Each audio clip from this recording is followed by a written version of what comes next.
নমস্কার, আশা করি প্রত্যেকেই ভালো রয়েছেন। আরও একবার স্বাগত জানাই আমাদের ইউটিউব চ্যানেলে মিনময় সহজের পক্ষ থেকে। আজকে কথা বলবো এসএসসি অর্থাৎ স্টাফ সিলেকশন কমিশনের অফিসিয়াল ওয়েবসাইটে যে ফর্ম ফিল আপ হয়ে থাকে, সেই ফর্ম ফিল আপ করতে গিয়ে এখন দেখাচ্ছে ওটিআর আধার রেজিস্ট্রেশন করতে হবে, অর্থাৎ ওটিআর রেজিস্ট্রেশন না করলে ফর্মটাকে নেক্সট করা যাচ্ছে না। এটা হচ্ছে শুধুমাত্র যাদের রেজিস্ট্রেশন আগের থেকে হয়ে আছে, তো তারা কি করে এই পদ্ধতিটা স্কিপ করবেন বা এই পদ্ধতিটাকে ঠিক করবেন, এখানে সাকসেস করবেন বা ওটিআর রেজিস্ট্রেশনটাকে সফলভাবে কমপ্লিট করবেন, তারই পদ্ধতি আজকে রয়েছে। তো এই রকম মেসেজ আপনাদের সামনেও আসছে যখন আপনারা সাবমিট করছেন। এই মেসেজটাকেই ক্লিয়ার করার জন্যই যে পদ্ধতি, সেই পদ্ধতিটাই দেখতে চলেছেন আজকের আমাদের ভিডিওটার মধ্যে। এসএসসির মধ্যে ওয়ান টাইম রেজিস্ট্রেশন হয়ে থাকে। এই রেজিস্ট্রেশন যাদেরই আগের থেকে রয়েছে 2025 সালের আগে, তাদেরই কিন্তু এই সমস্যাটি হচ্ছে। একদম সরাসরি আমরা সেই বিষয়ে যাব এবং সেখানেই আলোচনা করব যেখানে আপনাদের এই সমস্যাটি হচ্ছে। অবশ্যই ভিডিওটাকে স্কিপ না করে লাস্ট পর্যন্ত দেখুন এবং আমাদের সাথে থাকুন। একটা ছোট্ট অনুরোধ, যদি আপনি আমাদের চ্যানেলে নতুন আসছেন, চ্যানেলটাকে সাবস্ক্রাইব করুন, পাশের দেওয়া বেল আইকনটা ক্লিক করতে ভুলবেন না পরবর্তী নোটিফিকেশান পাওয়ার জন্য। আর যারা অলরেডি সাবস্ক্রাইব করে আমাদেরকে সাপোর্ট করছেন, অসংখ্য ধন্যবাদ। হ্যাঁ, আজকে কথা বলছি সম্পূর্ণ প্রক্রিয়াটা নয়, শুধুমাত্র যেখানে আপনার সমস্যা হয়েছে ওটিআর রেজিস্ট্রেশনের কথা বলছে। অনেক ভিডিও পাবেন, সেখানে নোটিশ ইনফরমেশন প্রোভাইড করছে, আমরা একদম লাইভ আপনাদেরকে দেখাবো। চলুন সরাসরি স্ক্রিনের মধ্যে এবং আপনার সমস্যাটির সমাধান করুন। চলুন।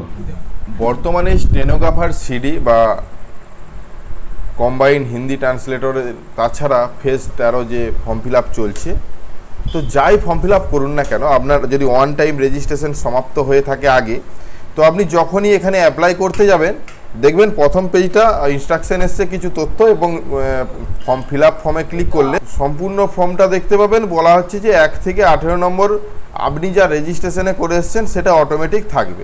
বেশ ভালো, কিন্তু যখন সম্পূর্ণ দেখে নেক্সটে ক্লিক করছেন, পরিষ্কারভাবে এখানে একটা এরর আসছে, please link your Aadhaar which OTR. তো আজকে এটাই কিভাবে করবেন সে বিষয়ে যেহেতু সম্পূর্ণ ভিডিওটা, অবশ্যই আমাদের ভিডিওটা যদি আপনার ভালো লাগে বা মনে হয় ইনফরমেটিভ, তাহলে লাস্টে সাবস্ক্রাইব করে যেতে ভুলবেন না। ssc.gov.in যে অফিসিয়াল ওয়েবসাইট, যেখান থেকে আপনি ফর্ম ফিল আপ করেছেন, এখানে যখন আপনার অলরেডি রেজিস্টারে ক্লিক করে ইউজার আইডি এবং পাসওয়ার্ড দিয়ে লগ ইন করবেন, ঠিক এই পেজটা ওপেন হবে। ওপেন হওয়ার সাথে সাথে আপনার নাম ডিটেলস এখানে দেখতে পাচ্ছেন, এডিট রেজিস্ট্রেশন ডিটেলস এই অপশানটিতে ক্লিক করবেন। ক্লিক করলেই দেখবেন যে এতগুলো ডকুমেন্টস আপলোড করার কথা, কিন্তু আপনি ডকুমেন্টস আপলোড করবেন না। যদি করেন তাহলে ভুল হবে। কেন ভুল হবে? এখানে আপনাকে পরিষ্কারভাবে এখানে বলা আছে যে আধার কার্ড দিয়েই রেজিস্ট্রেশন করতে হবে। আধার ব্যতীত আপনি রেজিস্ট্রেশন করতে পারেন বা ফর্ম ফিল আপ করতে পারেন, সেক্ষেত্রে পরীক্ষা সেন্টারে বা এই যে প্রক্রিয়াটা সমাপ্ত হতে কিন্তু অনেক সমস্যা হবে। অর্থাৎ যদি আধারে কোনো ভুল থাকে এখনই কারেকশন করুন। কারেকশন করার পর আপনি আধার দিয়েই কিন্তু এই সম্পূর্ণ প্রক্রিয়াটা করবেন। যদি আধার কার্ড না থাকে, লেখাই রয়েছে do you have a Aadhaar card, যদি নো করেন তাহলে আপনাকে যে কোনো একটা নেম প্রুফ আপলোড করতে হবে, যেটা Aadhaar, voter, PAN, date of birth proof, যে কোনো বার্থ সার্টিফিকেট বা school leaving certificate, address proof, Aadhaar card বা ভোটার কার্ড, ড্রাইভিং লাইসেন্স, যে কোনো একটা।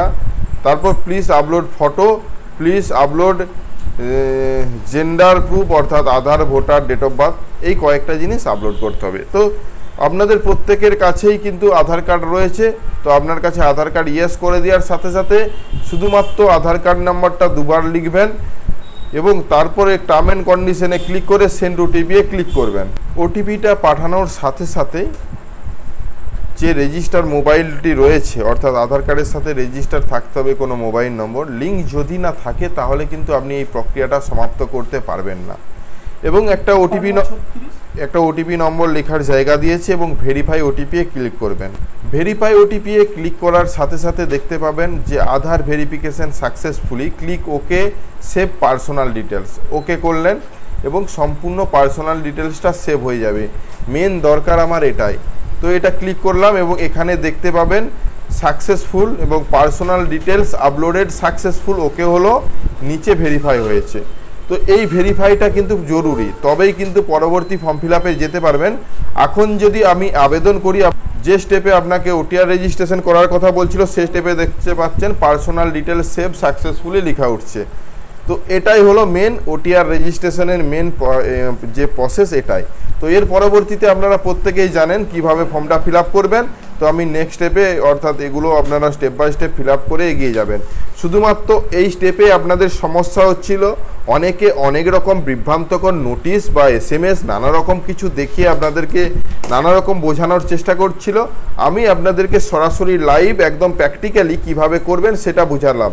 যদি ভিডিওটা ভালো লাগে অবশ্যই একটা কমেন্ট করে যাবেন এবং ভিডিওটা শেয়ার করবেন। কেমন লাগলো এটা অবশ্যই জানিয়ে যাবেন। ধন্যবাদ। আশা করি বিষয়টা বুঝতে পেরেছেন। যদি কিছু অন্য কিছু জানার থাকে সেটাও কমেন্ট করে জানান। তাছাড়া লাস্টে দেখবেন যে আপনার ফেস অথেন্টিকেট চাইছে, সে ভিডিওটাও ডেসক্রিপশানে আমরা দিয়ে রাখছি। ফেস অথেন্টিকেট কিভাবে করবেন তার সম্পূর্ণ প্রক্রিয়া। আরও কিছু জানার থাকলে কমেন্ট করুন। ভিডিওটা কেমন লাগলো এইটাও জানাতে ভুলবেন না।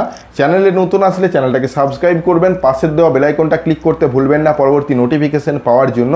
আর যারা অলরেডি সাবস্ক্রাইব করে আমাদেরকে সাপোর্ট করছেন অসংখ্য ধন্যবাদ। এভাবেই পাশে থাকুন। দেখা হচ্ছে নতুন কোনো ভিডিও নিয়ে। ধন্যবাদ।